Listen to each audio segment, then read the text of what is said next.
Hey everyone, and welcome back to the channel. Today we're kicking off a two-part series on building a complete portal steel frame from scratch. In today's video, we're going to focus on one of the most important parts of the structure, the haunch and the grid connection. We'll cover how to set up the model, place the steel members, and build clean and customizable details. Let's dive in.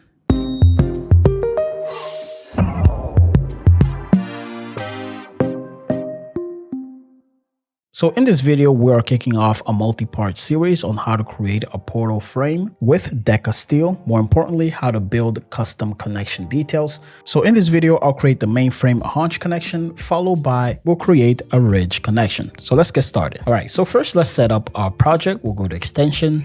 Let's go to DECAsteel and we start a new project. For our project template, let's pick US Imperial. Select your project standard, and that should be our setup. So now that we have our project, let's get started by creating a quick grid. So select the build a grid function. We set this to 120 feet and the parallel grid at 50 feet.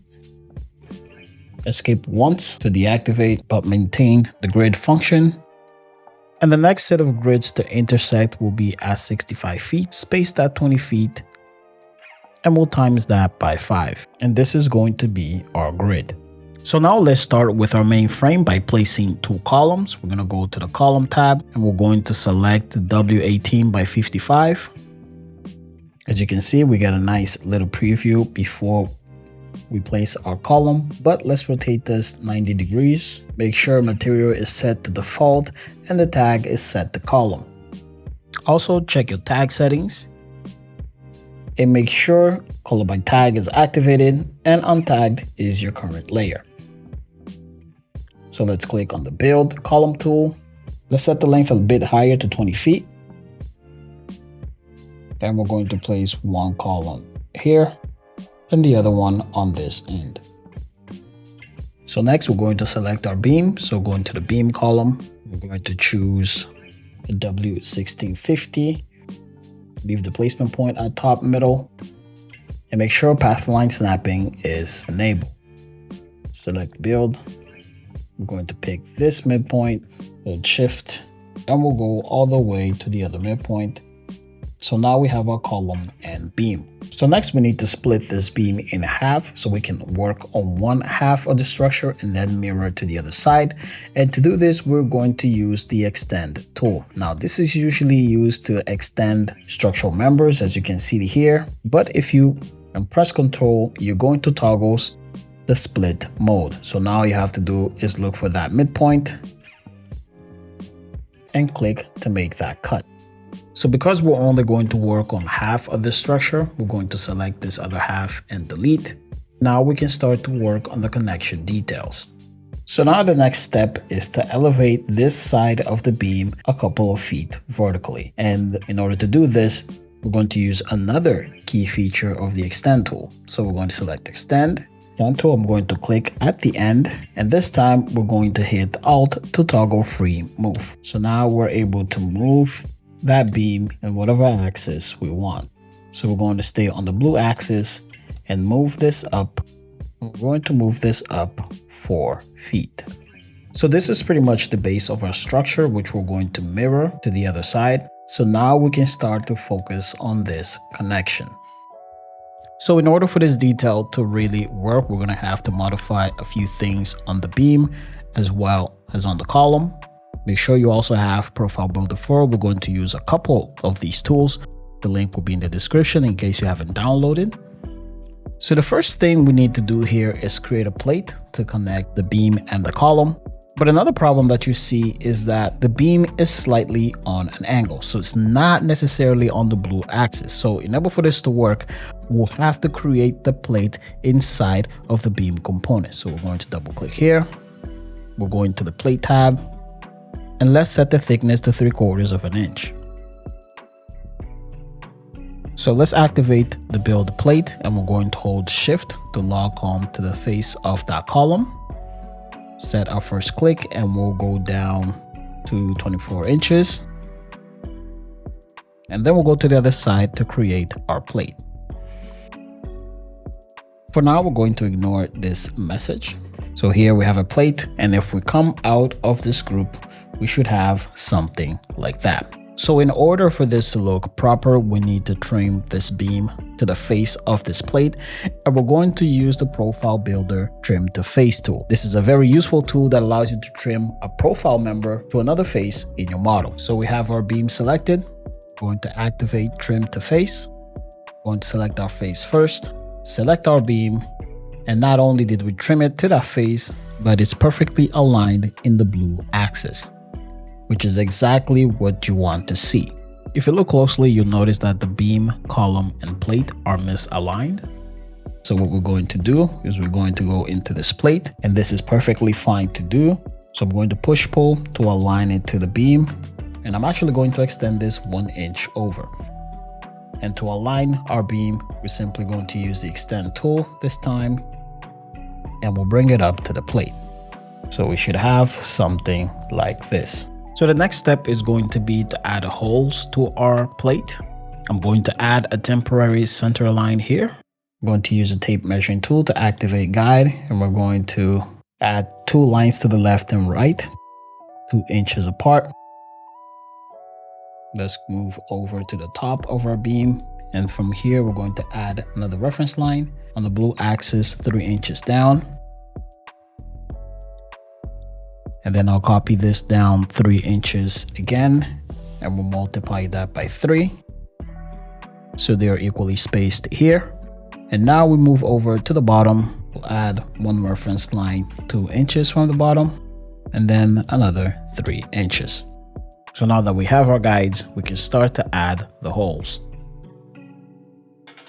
So let's activate the Profile Builder Hole tool. As for the settings, we're going to keep the placement point in the center. The diameter of the holes, let's say 13 to 16th of an inch.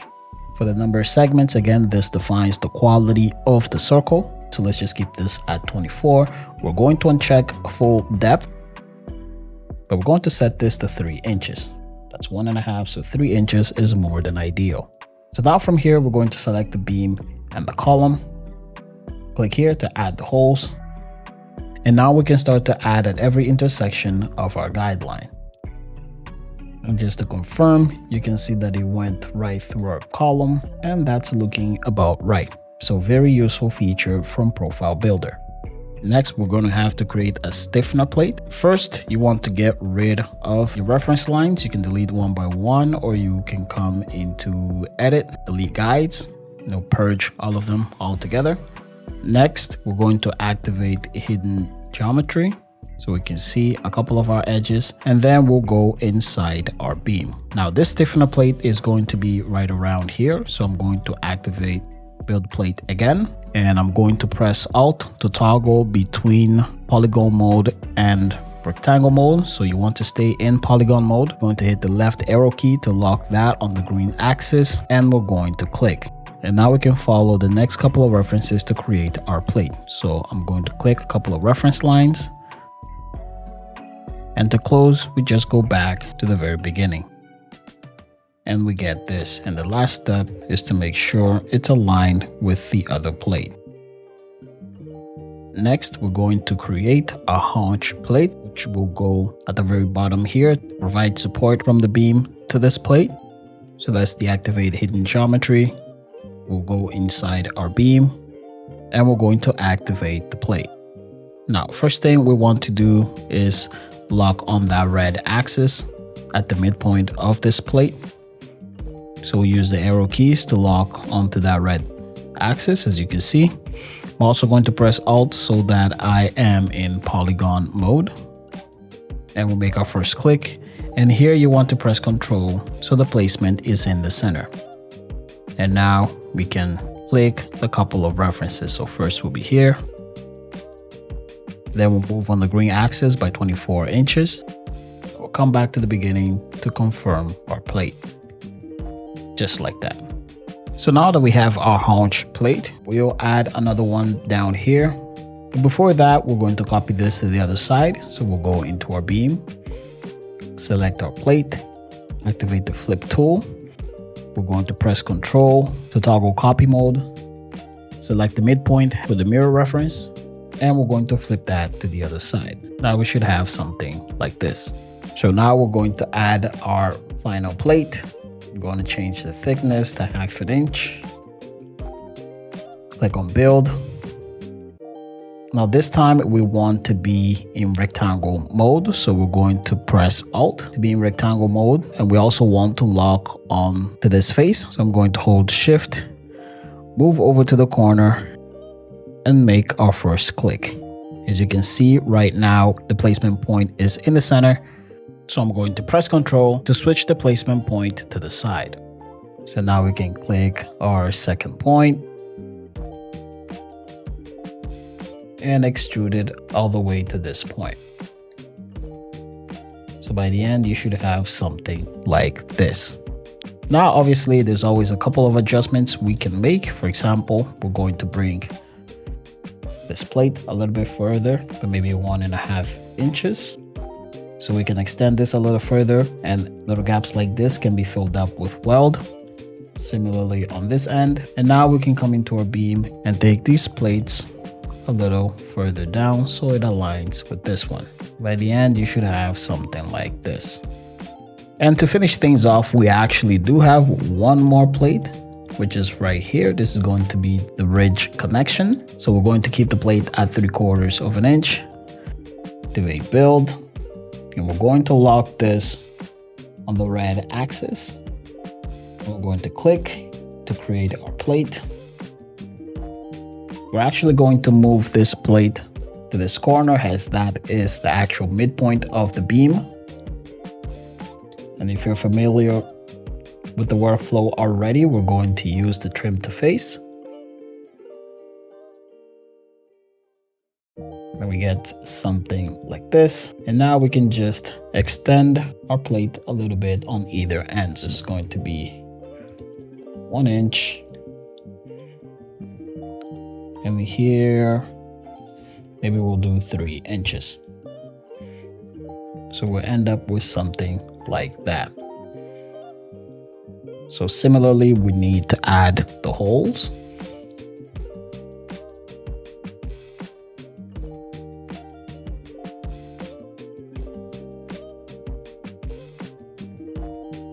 We're going to use the hole tool, which should have our previous settings, and we'll add a hole on each one of those points.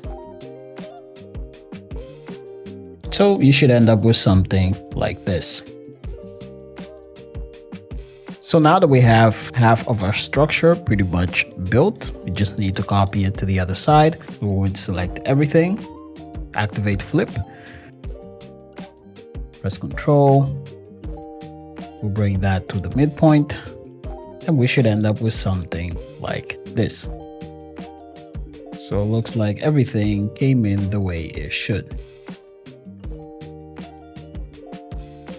And that's going to be all for part 1 of our portal frame series. We've placed the grid, set the main steel members, and built the foundation for our Haunch connection. So if you found this helpful, be sure to subscribe, like, and share the video, and I'll see you guys in part 2.